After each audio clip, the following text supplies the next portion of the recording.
Patrick Bartley Jr., how are you doing? Doing great, Sean. How about yourself? I'm doing all right. Um, so we met playing with the Columbus Jazz Orchestra. You got brought in.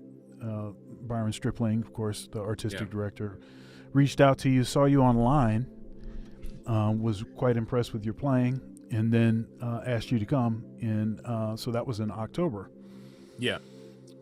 And you're playing. I mean, you're a terrific player, and your playing is unusual in that you have quite amazing facility and dexterity, and you seem to be authentic in several styles, and especially for someone your age, that's not usual.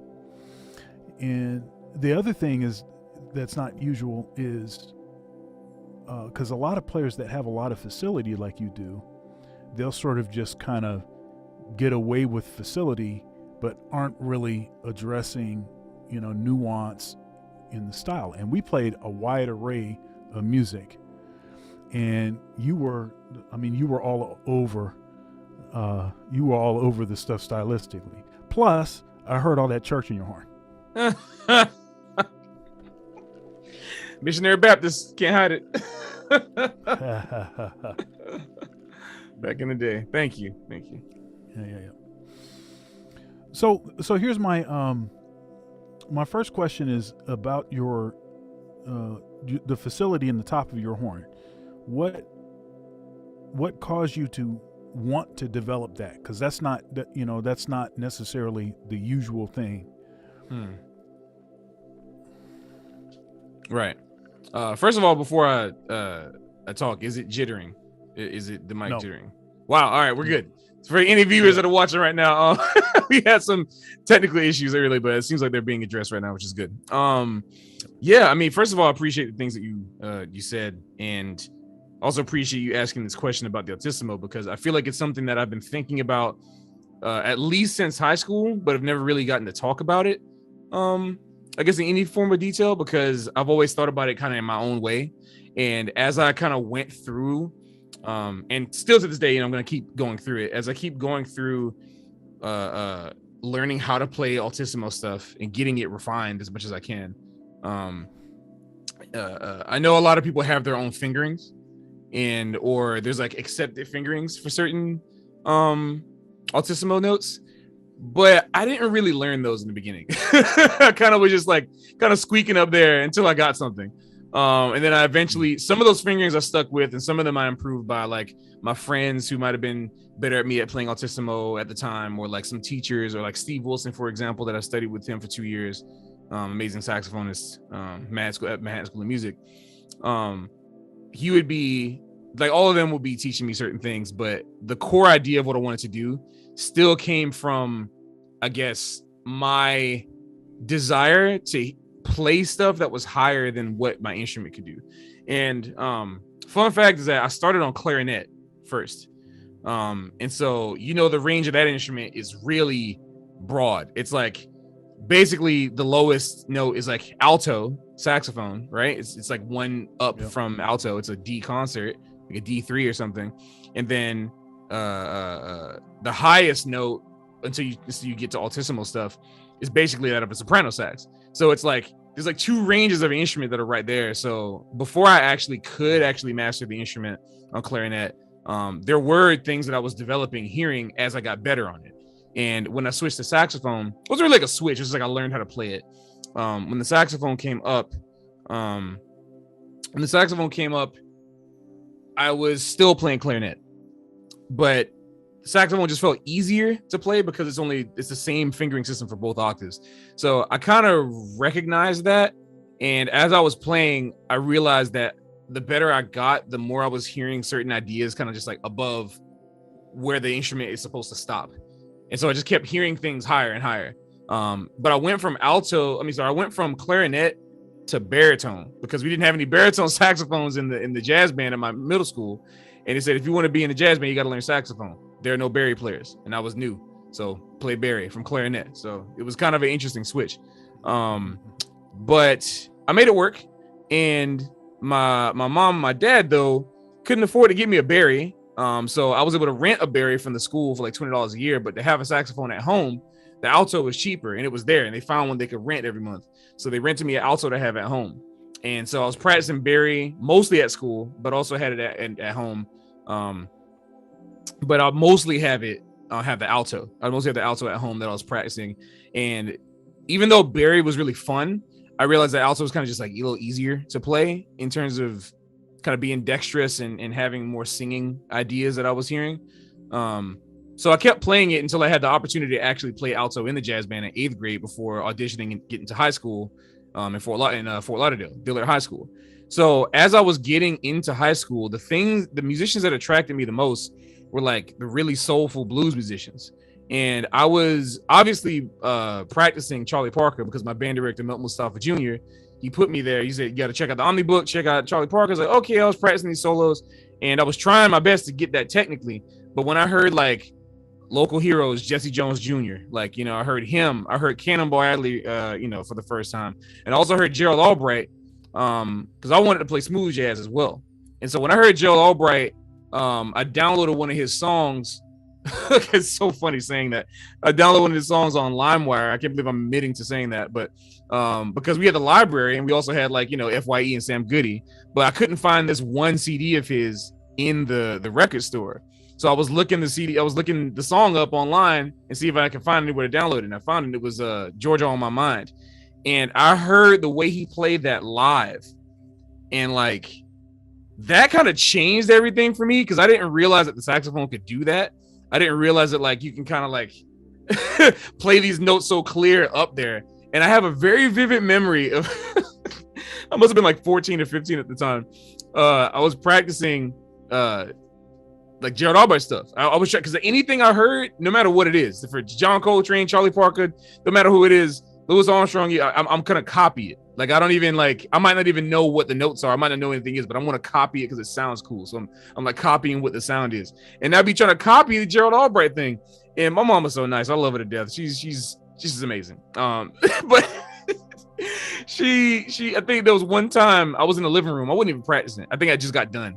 I think she was like, I'm not gonna see my family nickname. They used to call me PJ, but it's like PJ, why do you always got to play so high? You always got to play so high sometimes. It's just a funny thought to think of because I was really squealing up there. Like I was really I didn't have any kind of methodical practice method. And I think that affected how I thought about Altissimo because I wasn't thinking about what the perfect note or the perfect this is. I had the sound concept first. And so I was trying to hit that sound concept for years until I finally figured out what an actual good fingering was for it. And then once I had the fingering, it just snapped because I was like, oh yeah, this is what it is. This is what I should do. But basically the way I play Altissimo above like, I guess, high B flat, Altissimo B flat, I play it all on the palm keys because I thought that's what I just knew that because from clarinet, to get certain Altissimo, you overblow the notes, right? To get notes like above high E concert, like F sharp. So I was just overblowing palm D sharp, like to get the notes above that. And that affected a lot of how I thought about the notes. And so because I didn't have any fingerings that just popped, I think it was Tavon Pennicott, actually, a good friend of mine, another great saxophone player. I think we were playing with John Batiste and we were backstage and I was practicing something. And he looked at me, he's like, why don't your fingerings pop? You don't have any fingerings that like kind of pop? And I was just like, because he plays tenor and he has like, Tavon is like a technical genius. Like he has all that kind of stuff together. But I was just overblowing the palm keys and I learned how to keep them in tune because I didn't know anything else. So I was doing that for years.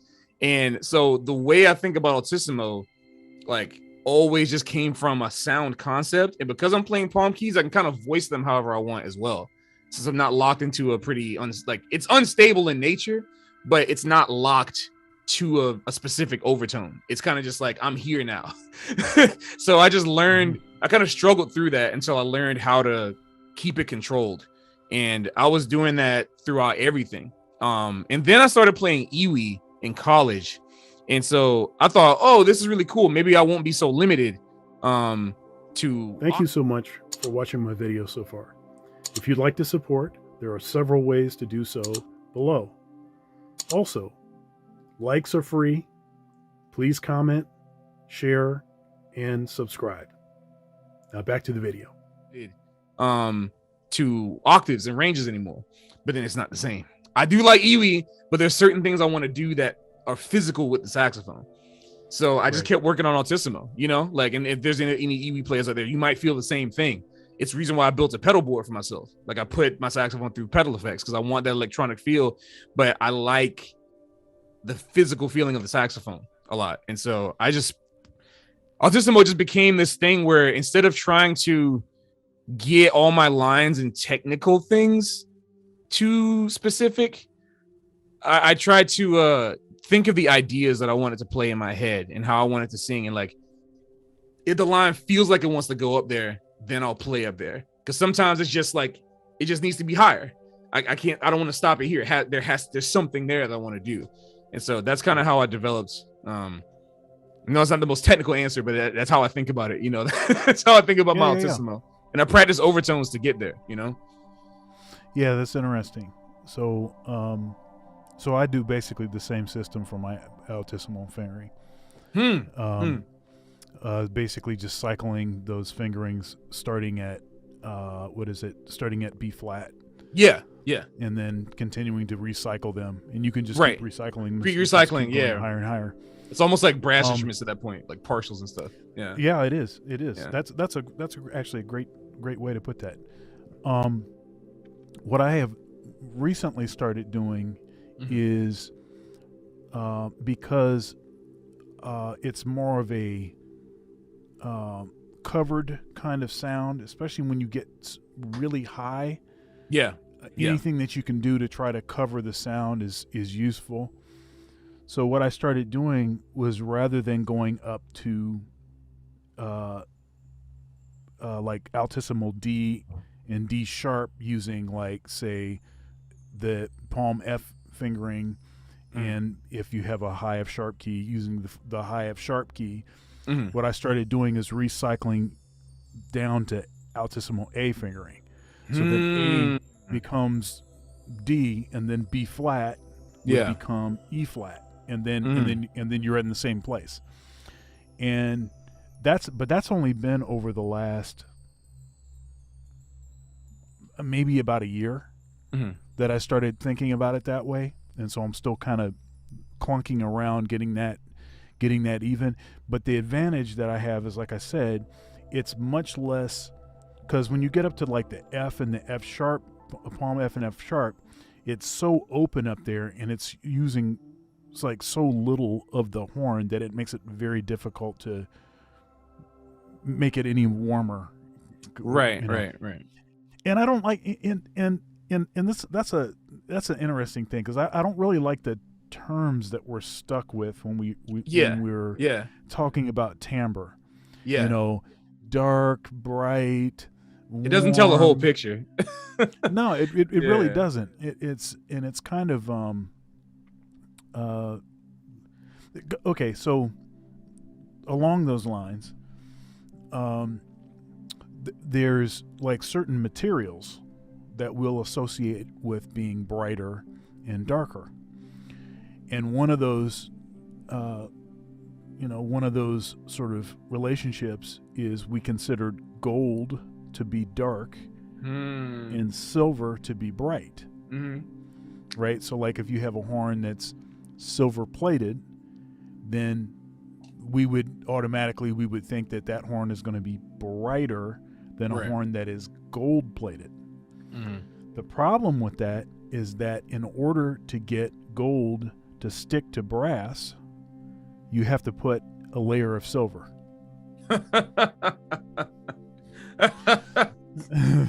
Yeah, exactly. Okay, exactly. So really, what I think that is really making things that are gold plated darker, quote unquote darker, is more mass. Yeah. So you've got the brass plus the silver plus the gold. Right. You know. Yeah. And now, okay, so I'm not necessarily wholesale ruling out certain materials if the material is less dense. So say for instance, if I had a sterling silver neck, yeah, I think that that's going to be different than like a brass neck or a gold plated neck or something like that. However, if I had a silver plated brass neck, I don't know that that's altogether different from, like a brass neck or, or whatever. Yeah. And this isn't even counting in like factoring in lacquer as well, which also comes down to a completely different thing. Lacquer itself can also completely change the nature of the horn and the sound. So the same exact right. horn. And all these different finishes, they got all these exotic finishes they put on these horns now. And, yeah. And that's great. I mean, I think, if you're going to spend that much money, you should have a horn that looks the way you like. Right. And I think ultimately, it's the person playing the horn. So eventually the horn, even if maybe it takes a little more time for you to get to the sound in your ear on a particular horn, but eventually you're going to get there. Yeah. This reminds me of the story about Charlie Parker. So we all know that Charlie Parker was an addict, and so he would hawk his horn, his good horn, and he had a backup horn which was a plastic saxophone. The Grafton, right? You're talking about? Yeah, I think or is it not the Grafton? I mean, it could be the Grafton. Honestly, I never even took the time to learn what the what the model or the make of that horn was. Yeah, but I think it was the Grafton because they discontinued it in 1965. But I think it was the Grafton, and I wanted to play one, but I think getting your hand on like that model that he played is probably just ridiculously expensive at this point, like probably more than the Mark 6 or something. Even though it's plastic. Right. Yeah. So, so he hawked his good horn. Okay, so there's this regarded as the greatest jazz concert of all times, and that's the Massey Hall. Massey Hall. Yeah, right. Yep. So that gig had two dates. It had a Friday and a Saturday. And so the recorded version that everyone regards as the greatest concert of all time was the Friday night. Of course, they also recorded Saturday, but not as many folks have heard that recording. Yeah, I'm not sure if I have or realized it. Yeah, I'm not even sure that they released it. But the Friday night concert, that's the one that they're saying all this. Oh, Parker's in rare form. He's God on earth and all this kind of stuff. All right. So this is how this went down. This is the backstory. The backstory is he had hawked his good horn before the Friday gig, so he played a plastic saxophone on that gig. Believe it. I believe it. Yep. And then after he got paid on the Friday, he went back to the pawn shop and bought it back. He bought it back. And so then the Saturday night, that's when he played his good horn. Wow. I didn't know that. But again, nobody talks about the Saturday night, but everybody talks about the Friday, and he's playing on a plastic horn. So again, it's not the horn. Right. It is not the horn. It depends on it depends on what you're playing and like how you play. Because like I feel like the kind of stuff Bert was doing, like also back then, the kind of mics you were working with weren't these kind of like, super sensitive like condenser cardioid, like what I'm saying? There weren't these type of microphones that we're working on right now, or like digital fidelity. Like we're not working with the kind of process audio that we have that gets down to the most minute particle of our sound. So I feel like like we love this tone and everything, but yeah, you're right, the tone did come from the person. It came from him. But I don't know if a lot of people with how they play nowadays would be able to replicate the same thing unless they have that same kind of personal connection with the music they play as opposed to just the notes that they want to play, And I think that's the reason why Bird was able to do that, to me. Yeah, he's the baddest. I mean, if you listen to like all the players before Charlie Parker, and of course he was influenced by. I mean, he wasn't. I mean, it does seem like he's from Mars. I mean, it does seem like that. Yeah, when you break it down, right? It's like, now wait a minute, but the revolution, his approach to playing triplets, nobody was doing that. Right. Switching the emphasis from the beat to the and, so that it's more horizontal, so he can justify all the chromaticism. Right. Which nobody was doing that. Right. So he could justify using all of the notes in the chord scale. Nobody was doing that. The just virtuosic playing the horn. I mean, and that's not to dog anybody before him, but really nobody was even close to playing the horn the way that he was playing the horn. Yeah. Just all of the ways that he totally changed the music, the swallowing notes, articulation, something that I call Sonny Stitt articulation is really Charlie Parker articulation, right? Where Sonny Stitt really kind of camped out with that same kind of articulation.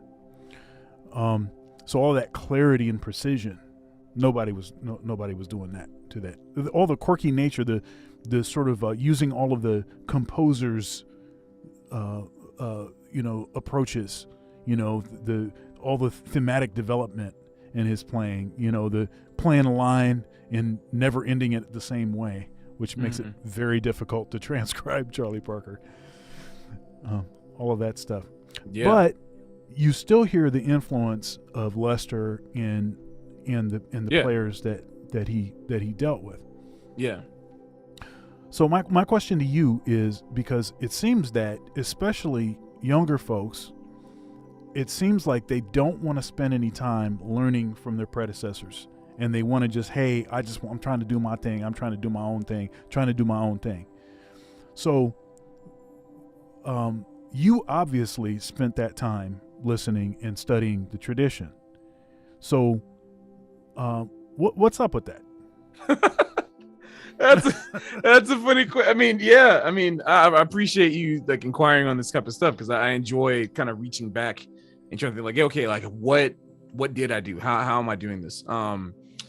Well, fun fact: people who know me from New York, because I was in New York for 10 years before moving back down to Florida. For basically 7 years of my time in New York, I was playing trad jazz, and trad, meaning pre-40s.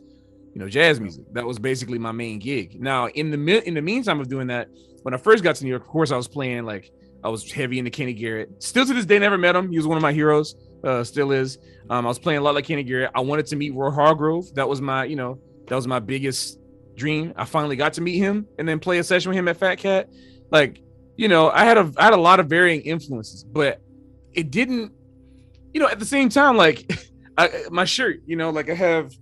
This is my debut album, and it has there's the J Music logo, there's instruments, and there's a video game controller. That's why it's called Time to Play. And I was playing video games, and I was playing video game music. I love the anime music, so a whole bunch of stuff. It's why do I like all that stuff? It's for me, when I hear music, I'm not hearing the notes. I'm hearing the essence behind everything, and it's not even a hearing thing. It's what it makes me feel when I hear it. And I think everyone feels this way intrinsically, but one of the things I feel ends up happening when we learn, it's the more we learn about music, the more danger, the more we learn about music as jazz musicians, I feel the more dangerous, the more the potential for the danger to not see the forest for the trees. And I think that's what ends up happening sometimes. And then we keep analyzing so deeply that I feel sometimes we almost forget how to feel the music at its core level and as an audience member. And for me, when I'm listening to music, I feel a very specific thing if it's an earnest presentation of that thing. And I can bounce back and forth between genres because I always try to look for what the core thing about that music that makes it work. I try to find what that thing is. and the most recognizable thing about it, and like how I can figure out how to get to that. And for me, the thing that was so attractive about earlier styles of music and understanding that kind of thing was the beat and how different it was from what like throughout the generations of jazz, like how people feel swing and people feel time feel in general. And that's one of the things that I think is most difficult for people who are maybe younger people or anybody in general who is trying to like play older styles of music or play even like swing era or bebop or hard bop, post bop, whatever you want to call it. All these musics are like language. They have a cadence to them. They have like accepted cadences that each drummer, piano player, bass, or tuba, or bass sax. In the case of Frankie Trumbauer, I had a band that did Frankie Trumbauer's music. I'm going to talk about that in a second, like why I was able to study it. But you know, I wanted to find out where all this music came from. So I just kept going back because I've talked about this in previous interviews before, so I don't want to make this too long, but basically I got into jazz kind of sporadically because I had a social studies teacher that was friends with Wynton. Kind of randomly in middle school, I had a social studies teacher that was friends with Wynton, and we went on a field trip to a mall with at the end of the semester with all the kids. They call it mall math, where you get to like, I don't know, do math equations by like going in and shopping and looking at stuff, whatever. And it's like kind of a fun way to get the kids out. She told me and my other friend, who was another saxophone player who was learning jazz, go buy a jazz record. I bought a Kirk Whalum record, best of Kirk Whalum. You know, like, again, no shade. He's my favorite. He's one of my favorite saxophone players of all time. The first song I ever learned on Barry was Kyle Smiles by Kirk Whalum. But she looked at it, and no knock to her, she wasn't trying to be disrespectful, but she was kind of like me, this 11-year-old kid. Man, that's not like jazz. That's not what I was telling you to get. It's not like, hold on, I'll help you out. And she burned me a CD, like in the classroom. She burned me a CD with 12 different tracks on it that had everything from Louis Armstrong and Ella Fitzgerald, that like cheek to cheek that they do, like all the way up to like Lincoln Center Jazz Orchestra. It had Wayne Shorter, Speak No Evil. It had Miles Davis on it. The next track was like Louis Armstrong, St. Louis Blues, John Coltrane, Blue Train. I didn't know what these song names were until later, but it had everything on it. So I was already kind of listening to like a wide variety of things. And I was just so excited to hear new music, and the recording, something about the recording quality difference between each thing, like kind of felt unique as well. Like all the stories kind of got absorbed into me, like the story of what's around them. I was really into history as well. So knowing that these people were real, I don't know, there's something magical about all the music that kind of made it less of a study and more of like a hobby. You know, it felt less like it was a chore. Like, oh man, this is the really hip stuff, but you know, I got to eat my veggies. You know, it wasn't like that. It wasn't like, oh man, I really want to play something, but now I got to learn how to play. Like, it's like I have to learn how to do that for the class, but this is, I really want to play this. It was, I think I'm very fortunate that I grew up in a time where like, it's unfortunate that jazz is not popular music, but it's kind of a good thing as well, because that means I'm not boxed in to have to play whatever is hip around me, because that might be a limiting factor of like having to be forced to feel like I have to be hip, where I can just kind of be unique. I can kind of do what I, you know, explore the music how I feel it. And then I do what's required of me for the gig, or in my case, for the class. Like I need to learn Bird for this. I need to learn, you know, oh, you got to lead alto players, got to learn like Johnny Hodges and Marshall Royal. It's like, all right, let me go study those cats. Like, because that's like the beginning. Or Jerome Richardson, got to play some Thad Jones charts. And then, you know, them solis. So I got to learn soprano. So I did all the stuff that I was supposed to do. But then I go home and I'm like, all right, what am I going to do? Just sit and twiddle my thumbs all day? It's like, no, like this stuff is really cool and interesting to me. So I was just going on the internet, just like researching, going to the library, seeing what kind of books and CDs I can pick out, cassette tapes, whatever. I was grabbing anything just so I can just check it out and learn it. And that led to me, you know, just like learning a lot of stuff about the music that otherwise I wouldn't have learned about. And I actually learned how to growl. I taught myself how to growl on clarinet and saxophone from listening to Louis Armstrong and Bubba Miley, because I just heard like my auntie. Thank goodness for my auntie, because for one of my birthdays, she got me 3 CDs. One of them was Wynton Marsalis Standard Time. And standard with the autumn leaves on it. You know, like, you know, it's got the Standard Time, and then It was a Kenny G record, which I still have no idea where it is. But she was, she was picking up. She knew the names like Wynton Marsalis, Kenny G. And then she did something a little more unconventional. She knew I was into learning things, so she picked up a box set. And you can't go wrong with compilations. You just give me compilations. It was Ken Burns Jazz box set. And had 5 different CDs that went from the beginning, like the beginning of recorded history of jazz, to the modern day at the time, which was 2001, I guess. So she got me that box set, and again, it was just cool. I wanted to put the CDs in and just check all of it out, because it was new stuff. Like, what kid doesn't like new stuff? We want just tangible new stuff. And because I was already really excited about playing the saxophone, I thought this was a really good opportunity for me to check this stuff out. And it had like a booklet that described everything about the musicians. Like, you could read, like, there was, not only was there the liner note or the personnel, but it was also like a little story about the song or about the recording session, like a paragraph or two under each song in that booklet. Man, like, that was such a like, that got me really inspired to play jazz. That, I think, kicked everything off more than anything, was that collection. Because then Ken Burns Jazz was also playing on PBS on TV, coincidentally, at the time as well. So I was able to like get into the history of jazz by looking at like the pictures, and I think it was Wendell Pierce that was narrating, I think, maybe. No, it couldn't have been Wendell Pierce. There's somebody else, I think, that was narrating. I know he did another thing with Ken Burns. But man, the nice, like, low voice, like, really making it excited. And then another hip young upstart from Chicago, from outside of Chicago, Big Spider. They would like hype up these people like as they were coming up. It was just like, I don't know. Keith David. Okay, great. Keith David.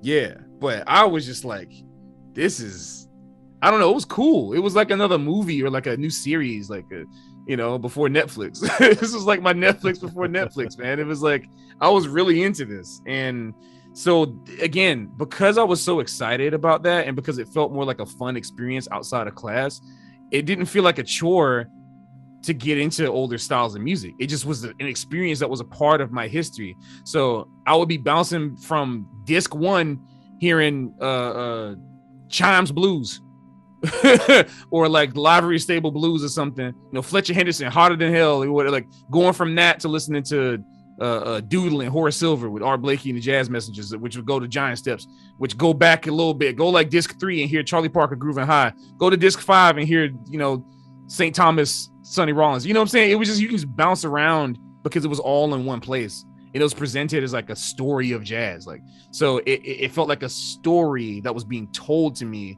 And a lot of people have like some complaints, rightfully so. It's a, Wynton Marsalis was a big, like the Marsalis family in general was like a big feeder for information for here and for anecdotes as well. So part of the curation was a little biased.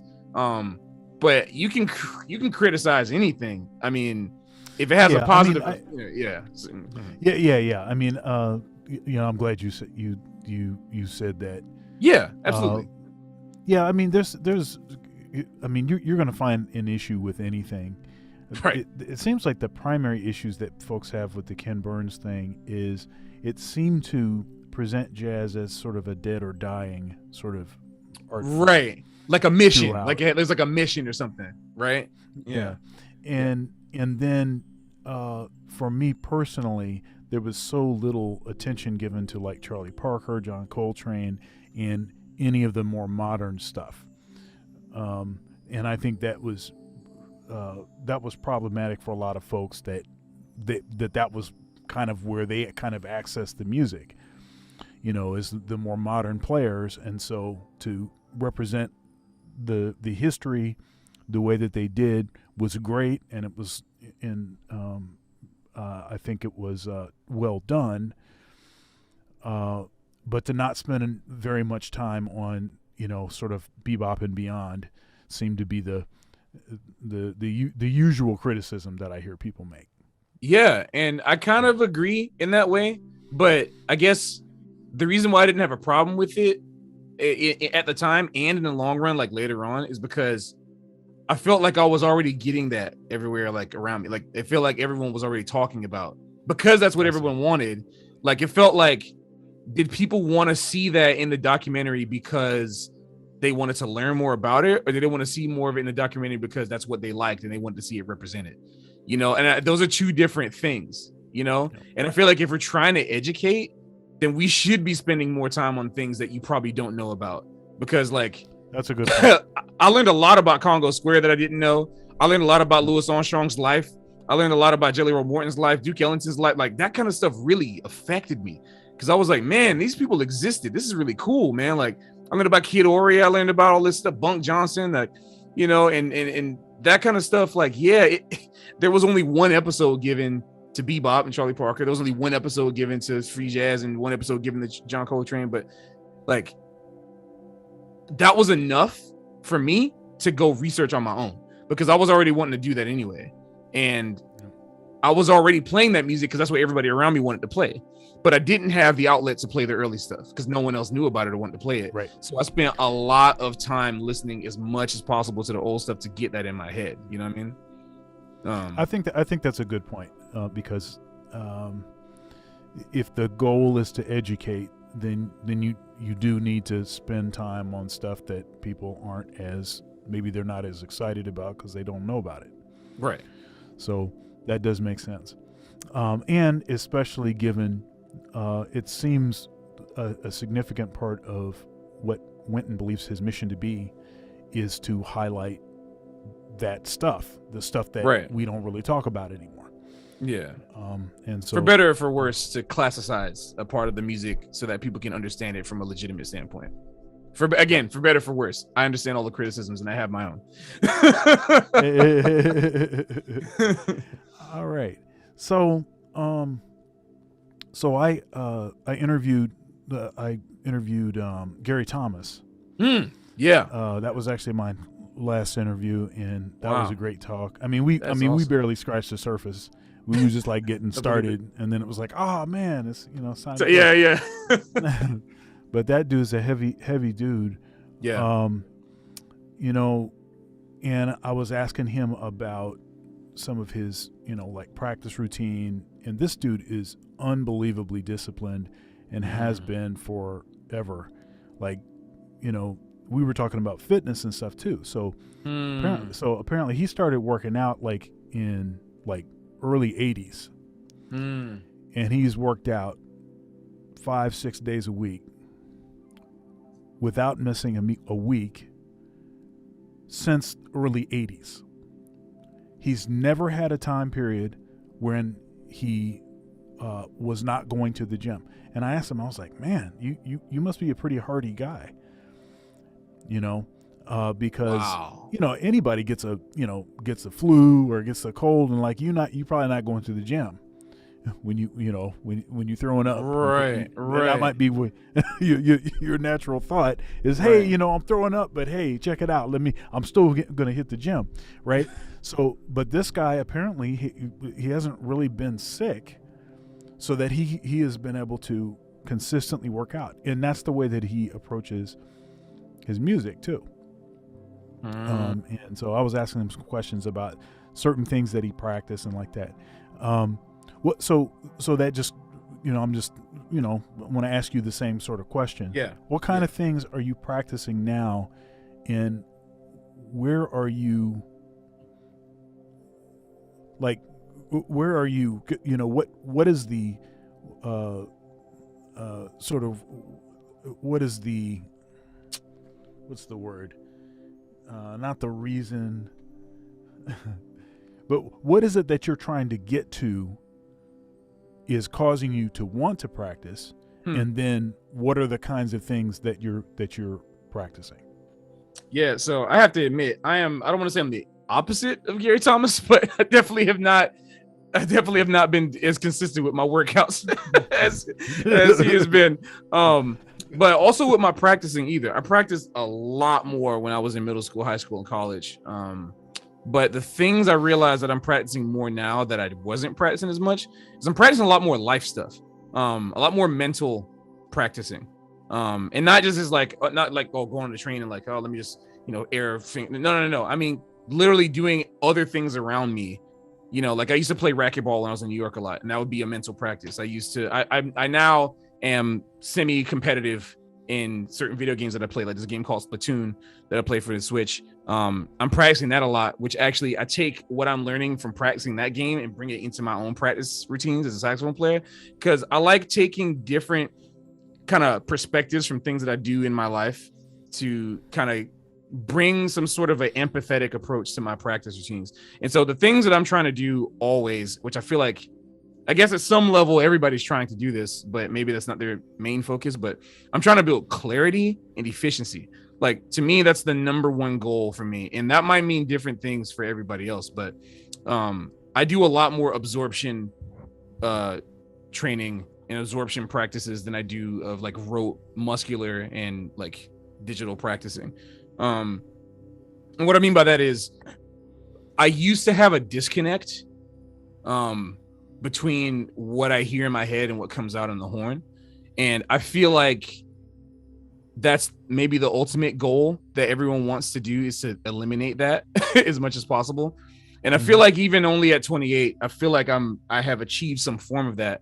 But as a result, you can only sing so many complicated things. So I feel like what people recognize about me and the way I play is the fact is that specific thing. If they want to put their hands on like with the ideas that I play, it's because I've been focusing so hard in the past 10 years to try to like break that line, whatever is keeping me from doing that, and kind of fuse my fingers in my head together.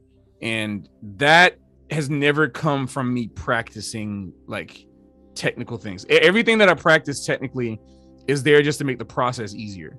So like, I'm making sure I have a bunch of different exercises. When I was transcribing Cannonball, I had some exercises that I made for myself to practice. I don't have my horn with me. All I have is my flute next to me. I don't have my saxophone out right now. It's also pretty late, so I don't want to really play too late right now, but I have some exercises that maybe we can talk about at a later date, or maybe I'll post a video. I do plan on making videos on my YouTube channel at Patrick Bartley Music to kind of help people work on their articulation, speed, fingering, like altissimo, stuff like that. I do plan on doing that because I think it's important that we all work on that if we want to get to that. But I made some exercises for myself that helped me to play like Cannonball on like a song that's as fast as something like Easy to Love from Nippon Soul, which is ridiculous. Everyone just like required listening for every alto player, I feel like, is that track, Easy to Love from Nippon Soul. Or like Dizzy's Business, Alive in New York stuff. Like Cannonball's been my main saxophone kind of multivitamin for the past like 5 years, or even like 6 years, I guess, at this point. And when I got to play with Louis Hayes for the first time, that was everything. That was like, I feel like I could just die at that point. I was like, that's it. And that was at the Dizzy's in 2015. But the bottom line is, the things that I practice are mainly just things to help me connect my fingers to my mind, so that I can think of something and then just play. And that comes from a lot of me just thinking away from my horn. I used to spend, I feel like, too much time with my horn. And what I mean by too much time is like, I had one moment that I think changed everything for me, even though it was still so early in my life. Like when I was 16, I had swine flu. And you remember swine flu? Like it was like a big, like I feel like when COVID was happening, like everybody was like having hearkenings back to like, like there was another SARS thing that kind of happened, like, before that, right? Yeah, I had swine flu and I was out for like 3.5 weeks. I couldn't, like, the first 2 or 3 days. Those the first 2 or 3 days I had really, really intense like stomach problems and flus and all that kind of stuff, like, throwing up, all this kind of this and that. But then for the next 3 weeks, I basically I had like either breathing issues or I had normal flu symptoms. So I was basically just bedridden, trying to rest. I was out of school for a long time. And as a result, I couldn't play my saxophone. I couldn't play any of my horns. But I had 2 CDs I had basically had on repeat.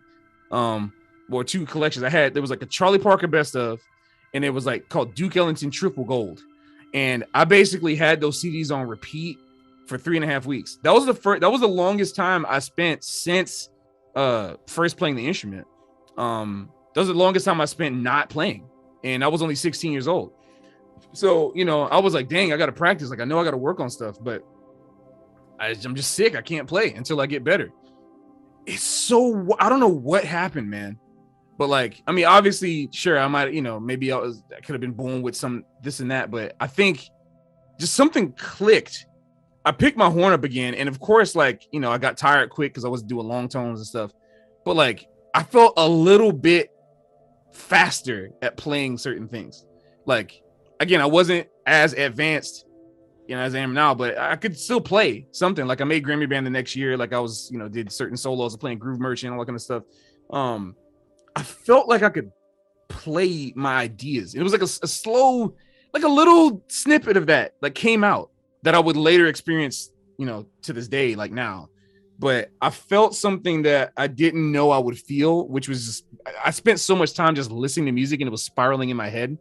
And I was singing a lot too, because like, when you're just bedridden, you can't do nothing but just kind of regurgitate whatever's, whatever's coming on TV or whatever you're hearing. And just bird solos just be in my head. Like, I think there was like 12 or 13 tracks on the CD and I knew like all of them, but I couldn't play them all, but I heard all of them and I could sing them. And same thing with like Duke Ellington Triple Gold. I had all this music in my head. So when it came time to play, I wasn't so caught up on trying to play anything because I couldn't really play because I hadn't played in 3.5 weeks. But when it was time to play some changes, like something just happened, And I think that kind of stuck with me for a while. And I started thinking about my practicing like that and trying to find a way to actively incorporate that into my practicing. And I was like, okay, I should probably spend a lot more time actually studying this stuff away from my instrument.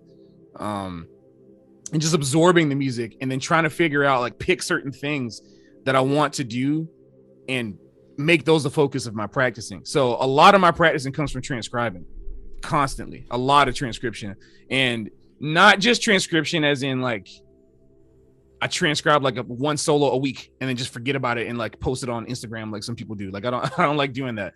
Like I'll have one solo that I might stick with for like 6 months or 7 months or something, and it's just like there floating around in my head until I can just play it backwards. Like it's just there, and that whatever that is will be stuck with me for a while, even if I already know it. Like Charlie Parker solo on Groovin' High, the live at Diaz and Bird at Carnegie Hall is one of the greatest solos I've ever heard in my life. And it's affected deeply how I think about playing bebop, like that specific solo. And again, same thing with Cannonball on Dizzy's Business is unbelievable. It's great. Coltrane on Take the Coltrane. These are all things that like I've listened to and played a lot. But basically what's happening now is that I've realized the more time I spend away from my horn, the more I'm forced to sing. And it's also like the more I'm forced to really think about exactly what it is that I want to play. And the more I think about exactly what it is I want to play, the faster I am at being able to be melodic, because my focus is being melodic. And I think one of the biggest issues that certain horn players might have is that they have a lot of things they know how to do, but they don't know how to connect them. And it's like there's a lot of technique going on, but you don't have any songs. And I listen to a lot of different pop songs as well. And the melodies, unlike jazz musicians, because a lot of jazz musicians want to stay away from the one, they want to stay away from resolving, they want to stay, they just want to be hip and play extensions. You might hear a melody that goes like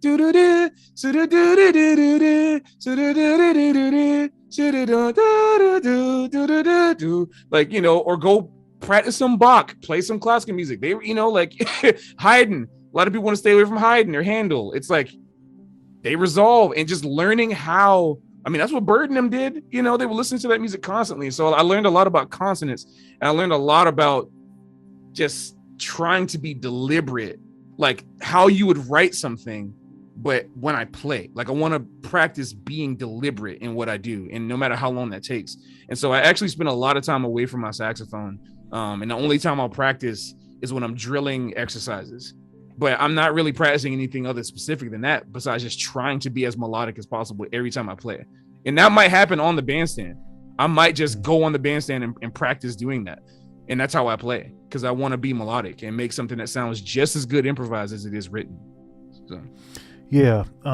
This is, the whole time you're talking, I'm considering how similar this sort of experience that you've had is to an approach that that I was taught, and also an approach that I teach my students. And it's about what I call turning up the volume. And so it's all about turning up the volume on the ideas. So I always start with saying that all of us are unique. We're individuals. If you're a copy, then you're not necessary. Huh. So Yeah. if you start there, and then I'm assuming that everyone has the capability of creative thought. Yeah. Okay, so if Right. you start there, then what this is about turning up the volume on that creative thought, Yeah. Yeah. right? As Yeah. opposed to learning stuff to play in a particular context. It's turning up the volume on these ideas that you have. And so I Yeah. break this Yeah. up into two categories. You have what I call your internal voice and your external voice. So the internal voice, the only way to be able to access the internal voice is basically by mastering the instrument. And so that's Yeah. why practicing in all keys, Yep. Yep. Arpeggios, rudiments, everything in going for evenness and facility and all that. But that's not the whole thing. That's just one part of it. Yeah. Yeah. The other part of it is the external voice. So your external voice is your ability to recognize what other people are playing. Mm-hmm. Mm-hmm. Right? Yeah. So Yeah. you're acknowledging, knowing what it is that's being played, and then being able to play on your own instrument. Yeah. Right? Yeah. And so yeah. that's why the tradition is so valuable Yes. for young folks, is because that's where they're going to learn, this external stuff. That's how they're going to learn how to relate to what's going on outside of themselves. Yeah. Now, in the case of someone that has a lot of natural ability, that maybe didn't have to spend a lot of time really listening to other folks, Mm-hmm. Mm-hmm. there can be a tendency to sort of create a sort of vacuum, right? Yes. Yes. Where everything is in the vacuum, and so Right. you can't break outside of the vacuum. Well, that's why you need to spend this time listening to this other material. The most active version of listening is called transcription. Right. Right? So you have Right. this you have folks that are doing this sort of, they have study music on. They really focus in on something else, but they got some Charlie Parker in the background. I can't even do that. I can't either. I can't. I'm actually. I can't. It's gonna be one or the other. You know what I'm saying? Like especially when you have some bad stuff like what he's playing, and how can you do something else? Yeah, that messes me up. I think my wife doesn't understand this, but she tries to have music on like when she goes to sleep. I can't do it. Nah, because I'm like dissecting the music. I'm like, I'm like, oh, what is this? Oh, okay, I hear you. Exactly. And it's like, so it makes it really difficult for me to go to sleep. And it could be something that is somewhat simple, almost like atmospheric, but certainly if it's like, because she really likes to try to go to sleep like with like classical music on, and I was like, I cannot even try to go to sleep with no classical music on. No way. No. Yeah, I'm gonna be like, okay, that was Plagal. Oh, okay. Oh. You know what I mean? It's like, wow, what a modulation. They decide, oh, wow.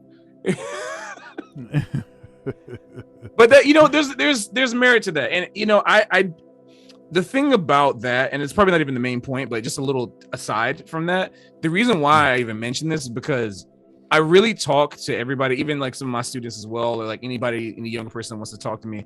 Like, I always have to preach the importance of the musician being an audience member, and for a bunch of different reasons. Like, first of all, the whole issue of like liking what you do, and like, somebody telling you that you sound good, but you say, nah. It's like, first of all, just say thank you. I want to say to everybody watching this video, stop being like that. Just say thank you. The truth. You're telling the truth right there. It's a dangerous truth. Some people don't want to hear it, but I'm gonna say it anyway. And the other thing is, because like, if you don't like your music, nobody's going to. So you need to, if you have a problem with how you play, then you need to understand how to be deliberate about what you're gonna play, if that really is an issue for you. Because first of all, you can play more than hot crust buns. You could play something. So first of all, stop that. And second of all, if you really have a problem, then the biggest thing you can do is to think about the things that we're talking about. Like you said, I'm gonna use that. I'm gonna quote you on that. Turn up the volume. I like that because that's exactly the thing that I experienced, was like being able to crank up my listening of other things around me, which is what me being forced to be away from my horn did for me. Was like, now I have to listen.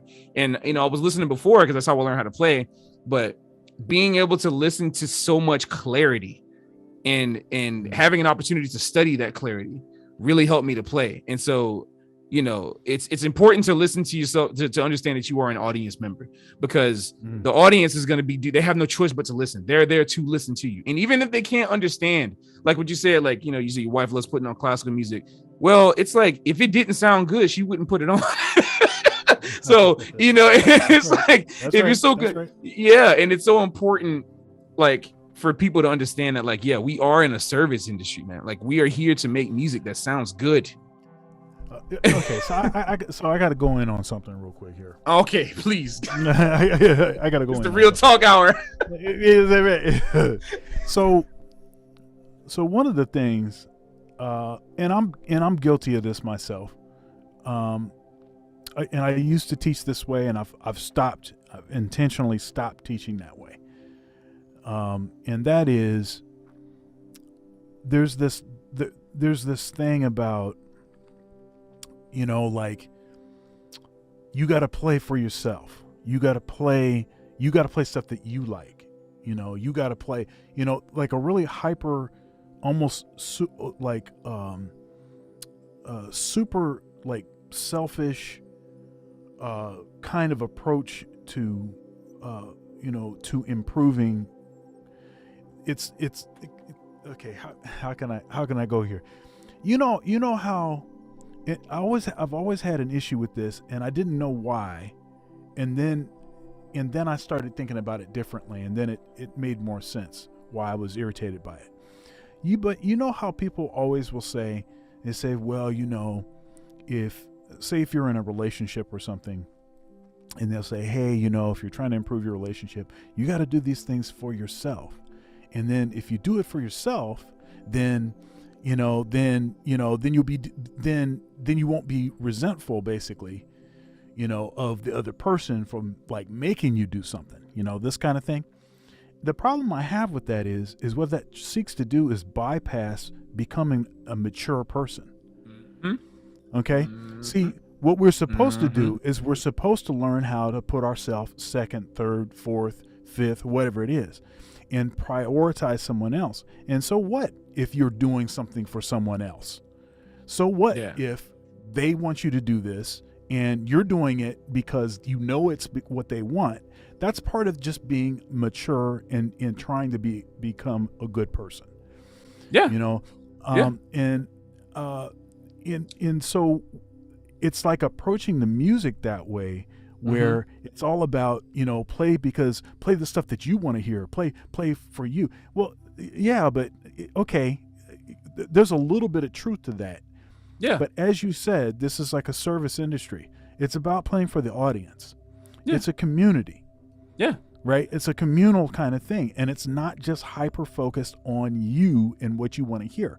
And you can always tell the difference between the music that is played hyper focused on one's own self, and the music that is played this way, is played outwardly. I have something to say about that specifically. Yeah, go ahead, man. Because the trick is to dig doing that. And that's something that I don't think people understand. The trick is to dig it.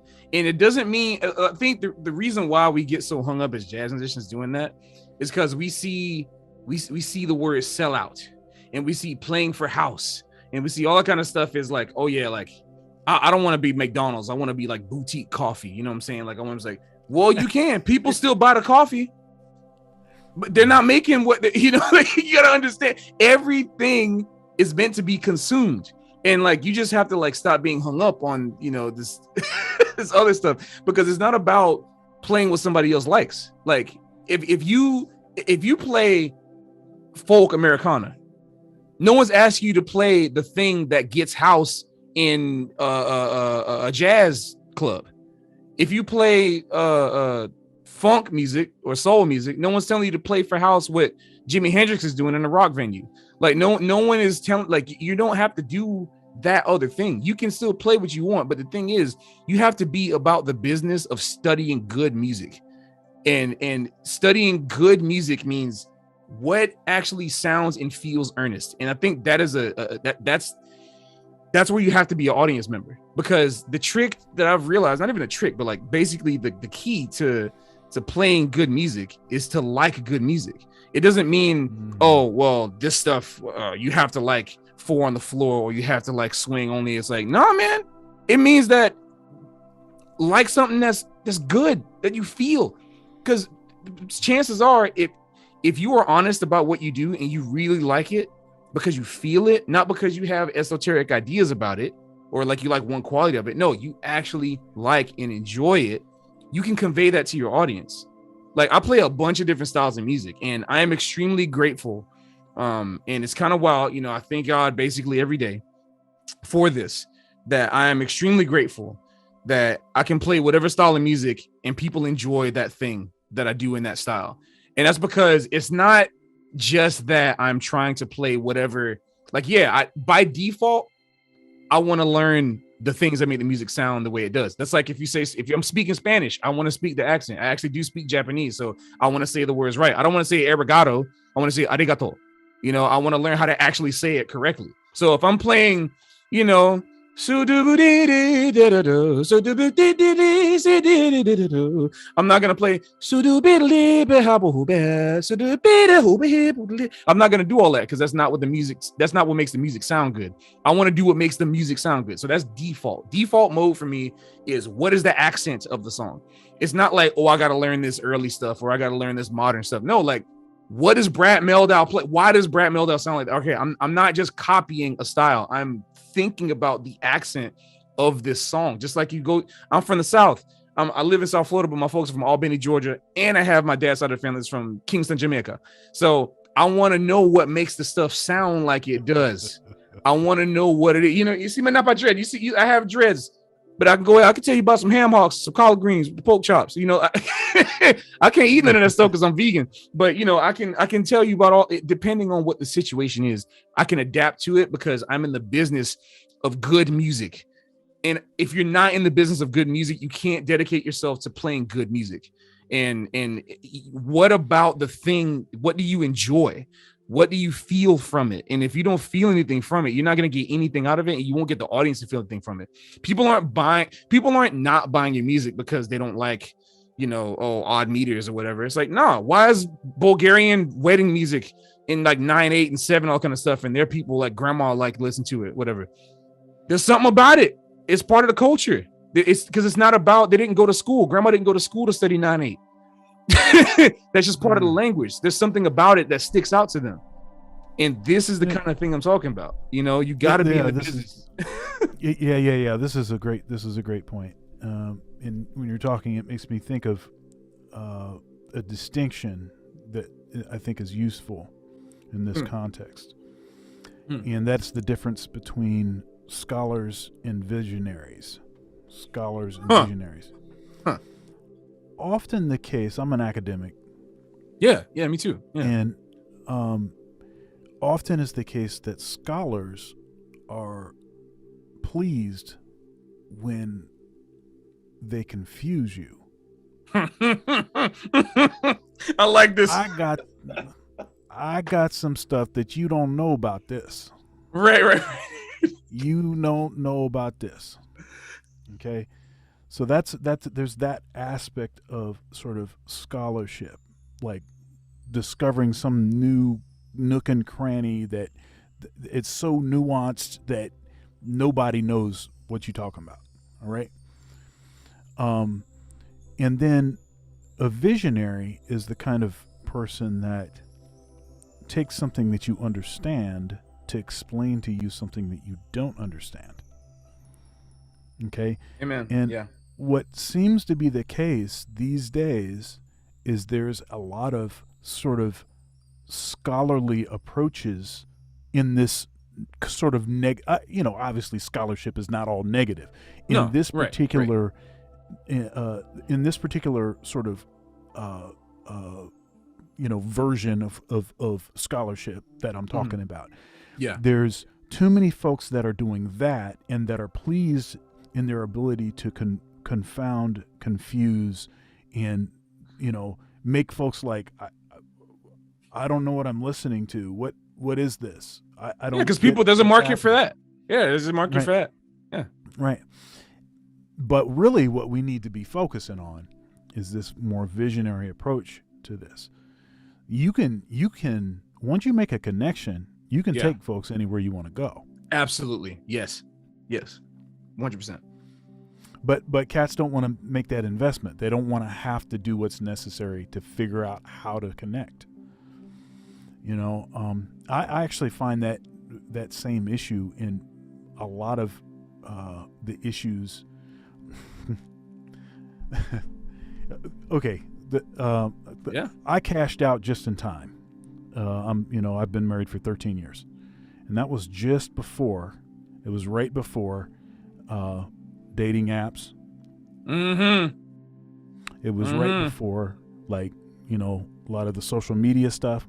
Mm-hmm. Mm-hmm. I cashed out right in time. I cashed out. Matter of fact, I taught my wife how to text message. I love that. I love that. So that was right. So I was right on the edge of when that stuff just went a different direction. Okay. Yeah. But now I understand, with the way that the market is, the dating market, a lot of the same issue is alive and well. Everybody wants to be focused on their own thing. They don't want to, and everybody's an individual. Hey, I'm unique, and you got to respect me for X, Y, and Z. Everybody is that, but nobody wants to spend any time actually.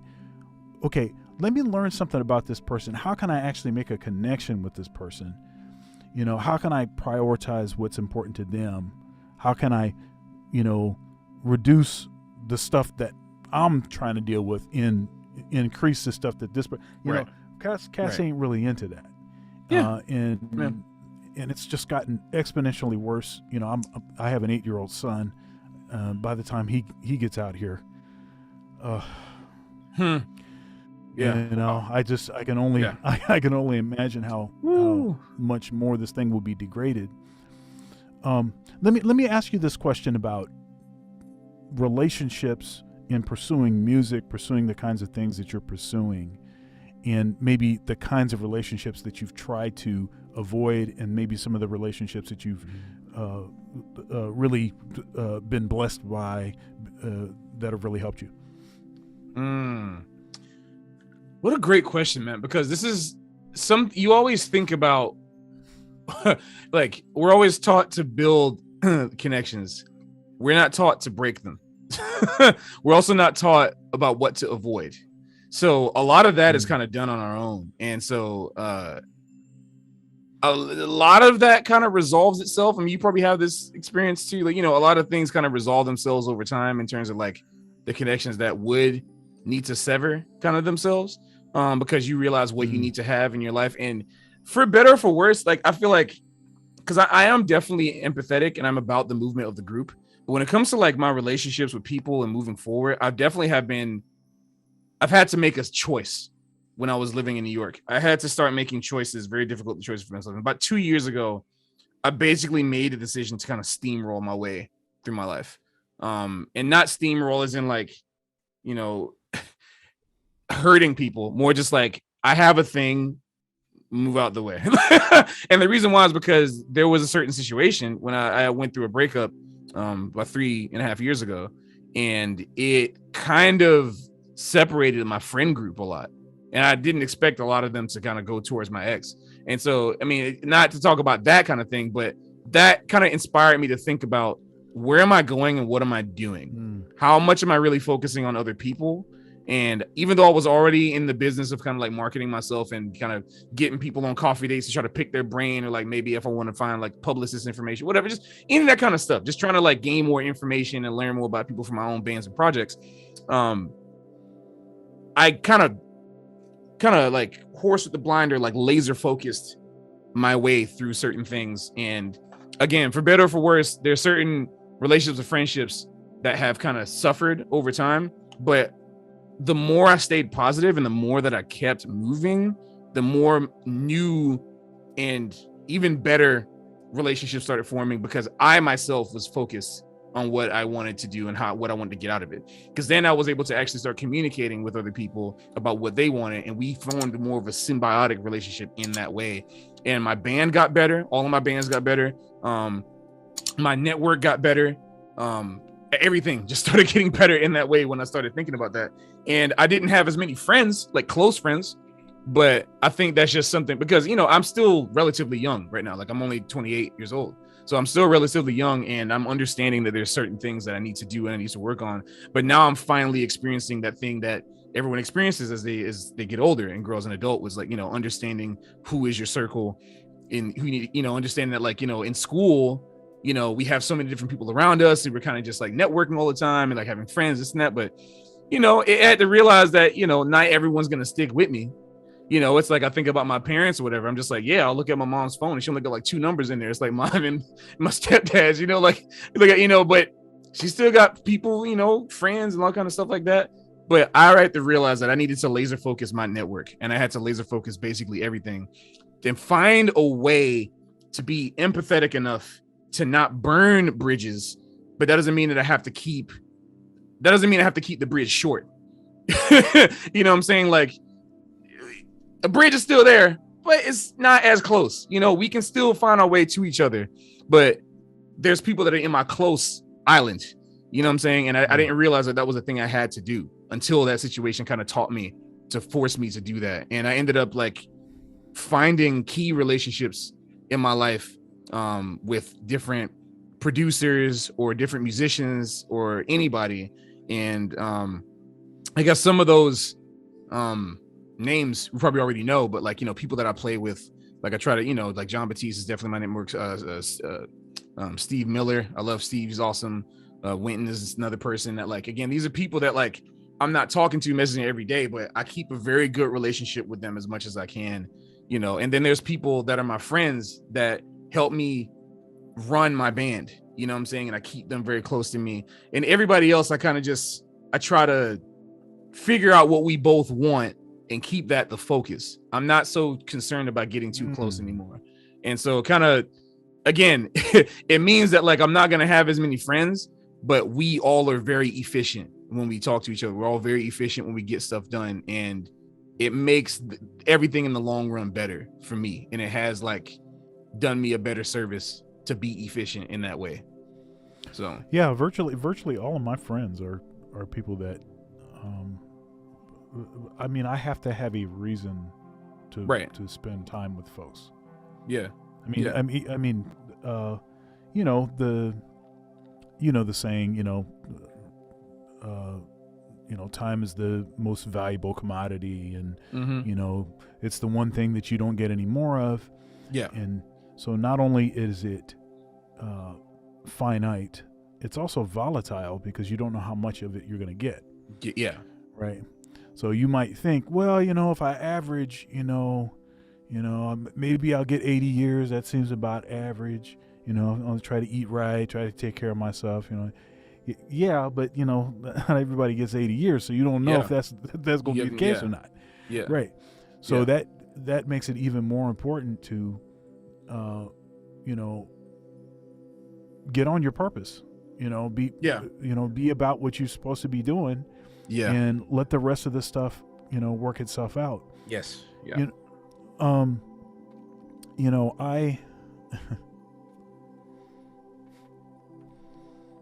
know, I'm the kind of person that, and I had to learn this about myself. I think at first, I was, I don't know, a little put off by it, like a little, I don't know, like why don't people dig me? You know, like what's up with that? You know, I was a little bit of that, but I started to realize that people they really can't hang with me unless they're serious. Yeah. Yeah. It's like it makes them feel it like being around me makes them feel bad or something. And so they have to get away from me. So unless you're about something and pulling it in a particular direction, it's like you can't even really be around me. Now, that's, I guess it's good for me to know that now. And that's not a quality that I created. That's just how I am. That's how I was created to be. Exactly. Yeah. So I'm not even taking credit for that. I'm not like, hey man, I'm such a bad cat, that, dudes, they don't want to deal. No, it's not that. It's just the way that I'm designed and the kind of stuff that I'm supposed to accomplish in my life are such that only a certain kind of person can be within a certain proximity of me. For sure. For a particular amount of time. For sure. Yeah. I agree. For me. Yeah. And so once I figured that out, now it's like most of my relationships, I mean, other than my spouse and my son and my immediate family, all of the people that I have any kind of consistent dealings with, it's like, what are we doing for each other? Yeah. It's like, why do I have a reason for us to be doing to collaborate on something or whatever? I mean, it's got to be about something. It can't just be like, I don't even really, I don't know. And maybe people think this is sad, but I don't really hang out. Yeah, I'm the same. People wondering why I moved back to Florida like 7 months ago and I'm not anywhere. It's like, I travel and I do what I need to do when I need to do it. And we all happy and I'm healthy. And that's what humans do though. We figure out what's good for us. And then our recreational activities are based on what our nature is. And some people's nature is they need to hang out all the time. Some people's nature, they need to stay in completely. I'm not staying in the house 24. I'm not getting no sun. I like to go out every day, but I'm just not going to be hanging. Yeah. There's some people are just different, Yeah, I feel the same way. And though this, the pandemic and everything was pretty, hard on musicians and hard on folks in particular in the service industry. And though the news almost totally ignores that reality, but whatever, that's another topic. Though that's the case, I'll tell you, man, I've been quite productive. Yeah. Because I'm an introvert. Same. So I've been quite productive during this time. This is going to be episode 179. I started this interview series March. The much faded, the much the month that determined March. The month that the bottom fell out. That March. At the end of that month is when I started this interview series.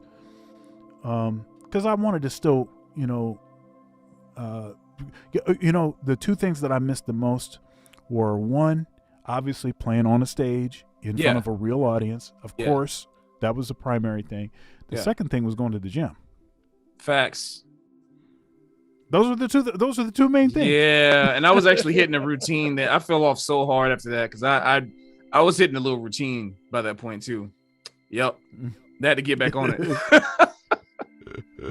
So but anyhow, man, this has been great. We'll have to talk again, man, because absolutely, like to pick your brain on some other things. One thing I thought you were going to say when you were talking about Altissimo was I thought you were going to reference Paquito D'Rivera. Huh. I mean, I love Paquito. He's awesome. He's super funny. Okay. I love Paquito, but I didn't spend that much time checking him out like that. I've heard him play. I heard him play more clarinet than saxophone actually at a certain point. But yeah. So it's interesting because I like that upper range also in my own playing, and where a lot of that came from was from probably my three biggest influences are Sonny Stitt, John Coltrane, Paquito D'Rivera, and Paquito would have been before Coltrane. That would have actually been around like Parker and Paquito, and he has that range. And I interviewed him on the same series. That's awesome. And I asked him about that facility because he's got that solo on that tune on that Explosion album where it's Song for My Son or something. It's a Mm. ballad, and he's playing. I mean, and it's perfectly executed. It's melodic. It's way up in the range, and I was like, man, I used to listen to that thing over and over and over. And I asked him about that, and he said something similar to you. What he said was he actually started on soprano saxophone because he was really little. So he had the range up in the top of the soprano saxophone, right? Up to, palm Yep. F and like Yep. that. And Yep. so what happened when he switched to alto? Yeah. Yep. He was See? used to. Yeah, he was used to it. He had those. He had it there. And he was like, I gotta play up there. Yeah, that makes sense. That's basically me. Yeah. Yeah, and what's in a quality that's similar between the two of you is that it's so fluid in that range, and it's so almost gliding in that range, of the horn, that, as you said, it's less about the fingerings. Something else is going on that is allowing you to, I mean, we talked about what the fingerings sort of are, but it's not really about the fingerings. It's No. just the just the way that you're voicing stuff. Yeah, it's vocalization. Yeah. Yeah. And being able to being able to find the cavity and the tongue position naturally by having like syllables that you think of when you play. And because saxophone is such a vocal instrument, that's why it's so weird. Because like it has like the ability to kind of play as fast as a clarinet, but it's supposed to also play as loud as a trumpet. And because it's brass, the partial system is very similar once you close all the keys, or if you play all the way up and up register. So it's like you have to voice it, and that's where tongue position is always a thing, throat is always a thing. And I find like kind of this part of the mouth inside like ends up being a little more affecting than just my throat. So I didn't realize that until like people started asking me about what I'm doing. I'm just like, let me play this note. I'm like, and my friend was just like, is like your tongue position? I was like, where's your tongue when you do that? And I'm like, I ain't never thought about that. And I'm just like, yeah, that is what's happening. Like I'm thinking about like when like Johnny Hodges plays high E, he plays the high E. And Joe Temperley, when I studied with Joe Temperley for 2 years, and that was one of the best experiences I've ever had in my life. Unbelievable. Also my favorite soprano player that I've ever heard live. Soprano saxophone. I got my old crappy, one of the first Android phones. I got lessons recorded on that. I want to post some things, man, because like I want to talk to his wife and see if I can, because if she'll allow me to do that, because I want people to hear him play soprano. People don't know. I took some lessons with him, man. It's but basically he was just like telling me how to hear and sing these notes that weren't even altissimo, just like how to, everything was just like singing. And I learned how to play that old sound by just singing the notes. Like I have to literally think and as soon as I think my tongue is kind of up and kind of like that, you know what I'm saying? Like I can't just be like, I'm going to put my tongue position about 1/8 inch up. Okay, like that. And like, no. It just it accomplishes that for you. Path of least resistance. I can't tell you the exact position. Just say E and it works, and it does all of that for you. And so like you saying E, so like your tongue is closer up to the top palate. It's also slightly closing off the throat in the back, but not enough to where air's not coming out. Your throat's kind of raised. It's doing all of that stuff that helps raise the highs of the note. That's supposed to go. And I'm like, dang, like why? I'm like, what the heck? Like I just learned all that just from him telling me to look up and say E. I'm just like, it was just like, so I started, kind of augmenting the way I always practiced before, but this time with a more focused and clear answer to everything that I'm trying to do. So and then it just kind of helped me for everything. Yeah, I mean so you're talking about is a soft palate, right? So yeah, soft palate. Yeah. When you say any of the vowels, A, E, I, O, U, that does something slightly different to the chamber size, tongue position, and all that stuff. Yeah. And so by just accessing the vowel, you get that. And when you said throat, in particular, what's actually under our control, because an aspect of the throat you can't actually control except for by swallowing, but the part that you can control is the way your voice is set up. So like yeah.